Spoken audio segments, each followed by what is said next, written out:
Bonjour à tous et bienvenue sur Concilium. Depuis quelques semaines, s'est ouvert en Guinée-Conakry le procès des événements du 28 septembre 2009. Les accusés sont notamment un ancien président de la République et de hauts gradés de l'armée guinéenne. Ils sont jugés pour des faits gravissimes datant d'il y a maintenant 13 ans. Dans cette vidéo, j'essaierai de vous expliquer en 5 minutes les faits qui leur sont reprochés. Je crois qu'après avoir vu ça... Comprenez mon émotion.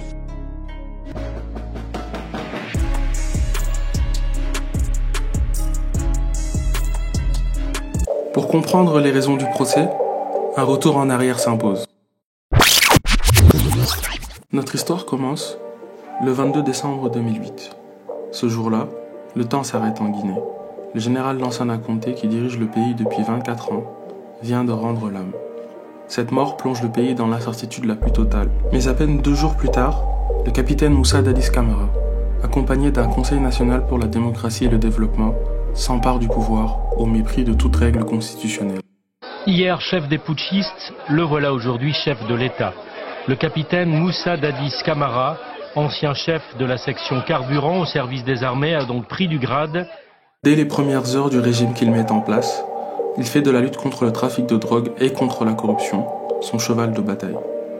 Il promet surtout de rendre le pouvoir aux civils, après une période de transition nécessaire à remettre de l'ordre dans une armée qu'il dit à juste titre être le seul à pouvoir contrôler en raison de sa popularité.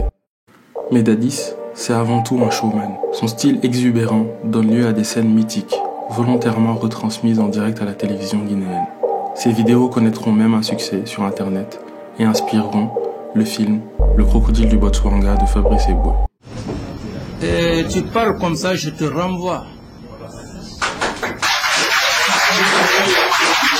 S'il te plaît, viens là. Regardez-moi ça. Des grands mafieux comme ça. Vous êtes en train de faire la mafiosie. Tu n'es qu'un pauvre directeur. C'est lui qui te commande. Militairement, il est plus militaire que toi. Vous avez fait combien de temps?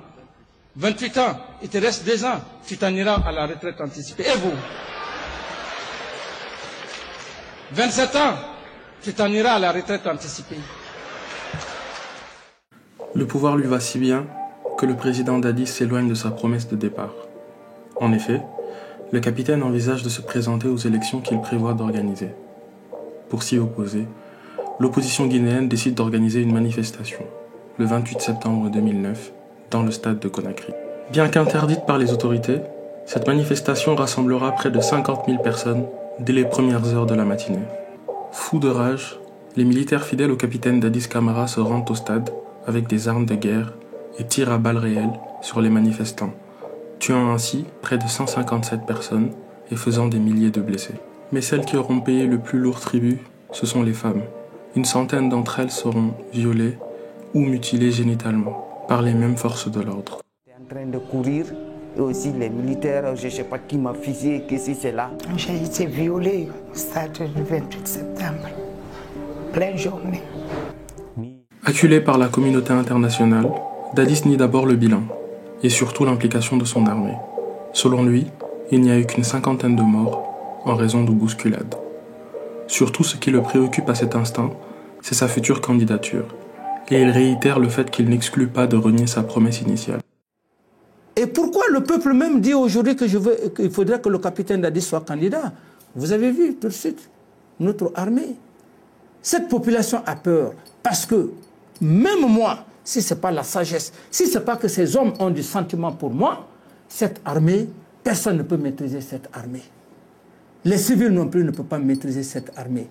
Peut-être, étant candidat, je peux faire une réforme de l'armée, je peux restructurer l'armée. Je suis dans le dilemme. Quel dilemme? Dire non, je ne suis pas candidat et qu'il y ait des problèmes. Dire que je suis candidat et qu'il y ait des problèmes, je suis entre le marteau et l'enclume. Finalement, parce qu'il ne peut plus nier les faits, le capitaine rejette la faute sur cet homme, Aboubakar Sidiki Diakité, dit Toumba, son fidèle aide de camp. Ce dernier était bien présent au stade et de nombreux témoignages l'accablent, mais il refuse d'assumer seul la responsabilité du massacre. Se sentant trahi, Toumba ouvre le feu sur le capitaine Dadis et lui plante une balle dans la tête, avant de s'enfuir en cavale. 13 ans plus tard, Dadis Camara a miraculeusement survécu et Toumba a été retrouvé. Toutes les conditions étant réunies, la justice guinéenne a ouvert le procès des événements de 2008. Un procès qui sera long et qui ne suffira sans doute pas à effacer la peine des victimes. Voilà chers amis, c'était ma première vidéo sur YouTube. J'espère que vous serez indulgents avec mon contenu. Si vous avez aimé, n'hésitez surtout pas à liker et à vous abonner pour plus de contenu. À bientôt!